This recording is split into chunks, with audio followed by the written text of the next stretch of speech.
జరిగించాలి, మనం జరిగించలేదు. ఏలూరు నుండి గుంటూరు రావడానికి కారకులు ఎవరు?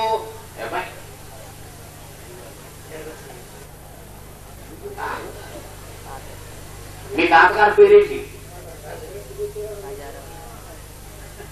ఆ అబ్బాయి ఈ అబ్బాయి ఎవరు? రాజారావు గారి యొక్క సంభాషణలో చక్కగా ఉంది. చెల్లి జ్వరం వచ్చేసింది, ఆ అమ్మాయి ఇది బాగా చెప్పు.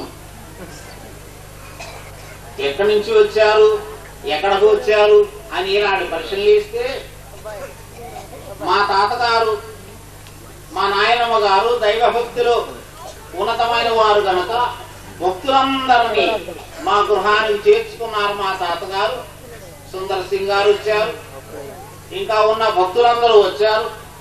ఆ రీతిని దేవదాసయ్య గారిని కూడా తీసుకుని వచ్చి మా తాతగారి మా గృహంలో అక్కడ ఉంచారు. అయితే అక్కడ చాలా పనులు జరిగినవని మేము విన్నాం. మేము అప్పటికి లేవులే, ఇప్పుడు వచ్చాం. అయినప్పటికీ మాకు తెలియచేశారు కనుక ఈ సేవార్థమైన కార్యక్రమం అంతా వృద్ధిలోకి రావడానికి సాధనమే గుంటూరు. ప్రభుదాసయ్య గారు పాట పాడతారు, పొడుగు చేసిన సంగమనో స్థాపించి సిద్ధాంతములో చేసి మంగళగీతములో మరికొన్ని చేసి వరుసగా కోమరునికి రాజమండ్రిని విడచి వాచి ముందుగా గుంటూరు చేరి ఒడుగు చేసిన మిషనునంతో బైబిల్ మిషను యొక్క భవ్యాచరితను వినరే భారతీయులారా భయభక్తులారో వందల కొలది నిందలు భరించు కొందరిని కాటానికి క్రమముగా పంపే వందలాది ప్రజల కిలలో వాక్యమందించుటైగాక సౌఖ్యమును చేకూర్చునాటి స్వస్తిశాల బైబిల్ మిషను యొక్క భవ్యాచరితను వినరే భారతీయులారా భయభక్తులారో.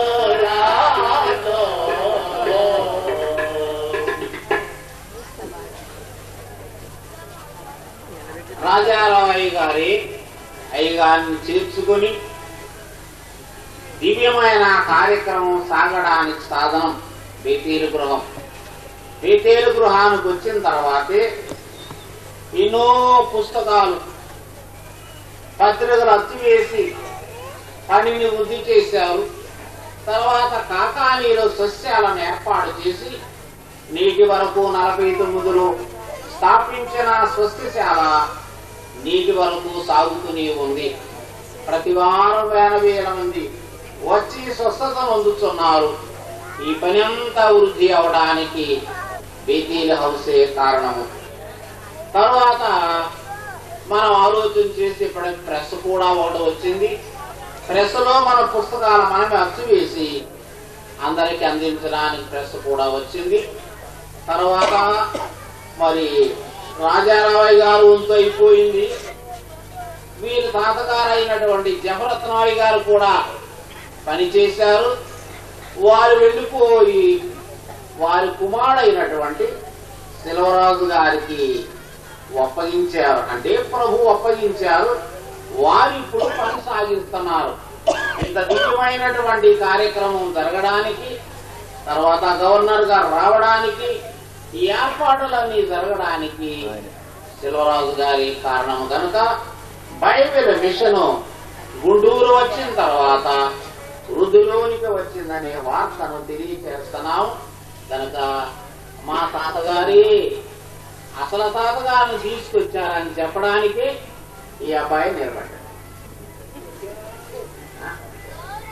ఎందుకు వచ్చాను చెప్పు, ఎందుకు వచ్చావు?